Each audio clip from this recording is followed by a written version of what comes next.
To Raju reviews. మన విశాల్ గారికి తెలుసా? పందెంకోడి హీరో విశాల్ గారు. ఈ మధ్య అంటే ఒక 2-3 రోజుల నుంచి విశాల్ గారి హెల్త్ గురించి సోషల్ మీడియాలో హల్చల్ చేస్తా ఉంది. యాక్చువల్‌గా నేను విశాల్ గారి ప్రతి సినిమా రిలీజ్ నేను చూస్తాను. ఎందుకంటే ఆయన సినిమాలు చాలా బావుంటాయి. మీరు 'పందెంకోడి' చూసినా, 'అభిమన్యుడు' సినిమా చూసినా, ఆయన ఏ సినిమాలు చూసినా కూడా చాలా బావుంటాయి. ఆ ఫైట్స్ ఎక్సలెంట్‌గా ఉంటాయన్నమాట ఆయన సినిమాల్లో. సో, నాకైతే ఆయన సినిమాలు నచ్చుతది. రెగ్యులర్‌గా ఆయన ప్రతి మూవీ కూడా నేను చూస్తానన్నమాట. సో, ఆయన ఈ మధ్య ఓ 3 డేస్ బ్యాకు తమిళ్‌లో 12 సంవత్సరాల నుంచి ఒక మూవీ షూట్ అయితే జరిగింది. అది కొన్ని వివాదాల వల్ల ఆగిపోయిందట. ఖుష్బూ వాళ్ళ హస్బెండ్ గారు 'సుందర్ సి' సమ్ డైరెక్టర్ గారి మూవీ అట అది. సో, అది సోషల్ మీడియాలో ఉన్న సమాచారం ప్రకారం. సో, తర్వాత నేను టీవీలో గాని మనం చూస్తే గనక ఆయన 'మదగజరాజు' అనే మూవీ ప్రమోషన్‌లో భాగంగా జస్ట్ ఒక ఇంటర్వ్యూలో మాట్లాడుతూ ఉంటారు. విజయ్ ఆంటోనీ గారు అనుకుంటా ఆయన కూడా ఉన్నారక్కడ. సో, ఆయన స్టేజ్ ఎక్కేటప్పుడు చాలా స్లోగా ఎక్కారు. పంచెకట్టు నెక్స్ట్ షర్ట్ సన్నం.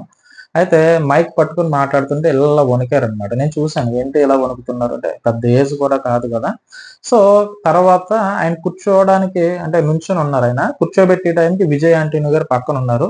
సో, దగ్గర తీసుకెళ్ళి ఆయన ఎక్కడ కింద పడిపోతారన్న ఉద్దేశంతో సపోర్ట్‌తో ఆయన కూర్చున్నారనమాట. ఆయనకి ఆయనే కూర్చున్నారు గానీ, ఆ సిట్యుయేషన్ చూస్తే అలా అనిపించింది.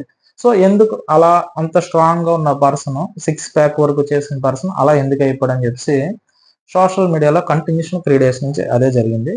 సో, కొంతమంది కొన్ని రకాల కారణాలు చెప్తున్నారు గానీ, మనం తెలియకుండా ఏది పడితే అది మాట్లాడకూడదు. సో, అక్కడ చెప్పిన దాంట్లో వైరల్ ఫీవర్ వల్ల ఆయన షివరింగ్ అవుతుంది. సో, కాబట్టి జ్వరం వల్ల ఆయన హెల్త్ అలా అయిందన్నట్టుగా కొంతమంది చెప్పారు.